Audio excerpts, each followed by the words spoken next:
সূরা বাকারার বৈশিষ্ট্য। পবিত্র কোরআনুল কারীমের সূরা বাকারার অনেকগুলো বৈশিষ্ট্য রয়েছে। তার মধ্যে গুরুত্বপূর্ণ কতগুলো বৈশিষ্ট্য হচ্ছে, এটি কোরআনের দীর্ঘতম সূরা। এতে পবিত্র কোরআনের শেষ আয়াত রয়েছে। এটি কোরআনের দীর্ঘতম আয়াত ধারণ করে। এতে রয়েছে কোরআনের সর্বশ্রেষ্ঠ আয়াত, আয়াতুল কুরসি।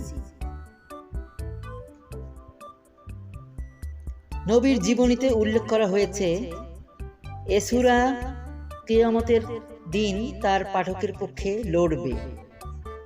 এ সূরাতে রয়েছে ইসমে আজম, তাকে এটি দ্বারা ডাকা হলে তিনি উত্তর দেন, এবং এটি আঁকড়ে ধরা আশীর্বাদ, এবং এটি ছেড়ে যাওয়া অনুশোচনা, এবং জাদুকরেরা এটি বহন করতে পারে না।